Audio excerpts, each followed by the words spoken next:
Mix Yadav films Bhojpuri Sonu चनौरी।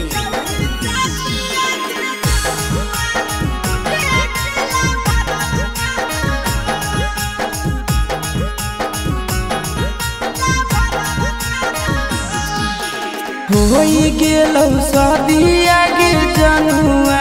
पियावा तोरा कतना माना होई गेलौ शादिया गे जनुआ पियावा तोरा कतना माना आई तौही जातिया गे जनुआ बुझे दिला भरल काना आई तौही जातिया गे जनुआ बुझे दिला भरल काना होई गेलौ शादिया गे जनुआ पियावा तोरा कतना माना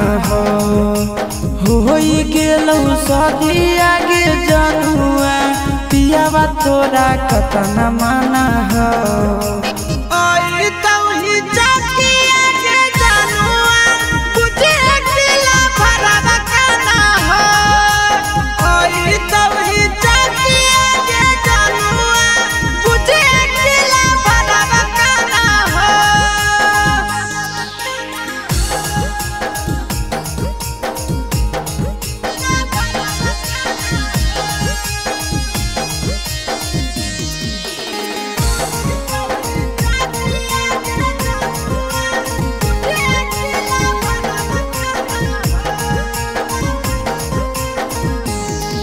आगे तोरे चलते भेलियै बाबू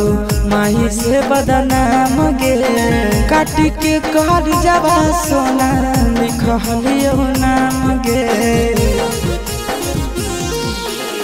तोरे चलते भेलियै माई बाबा से बदनाम गे काटी के कर जावा सोना लिखलियो नाम गे हमर करल प्यार गे रानिया नैहर ससुरलिया जाना हमर करल प्यार गे रानिया नैहर ससुरलिया जाना आई तौही जातिया गे जनुआ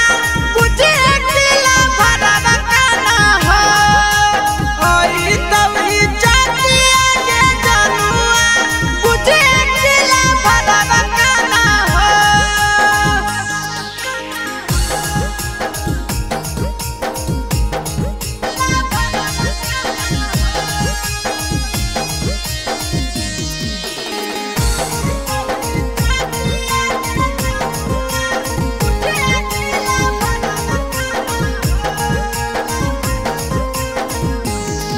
आगे पगला पगला कहो हनी बनाई देनी पगला गे कबने जन्म के करे जाने कर देनी बदला गे पगला पगला कहो हनी बनाई देनी पगला गे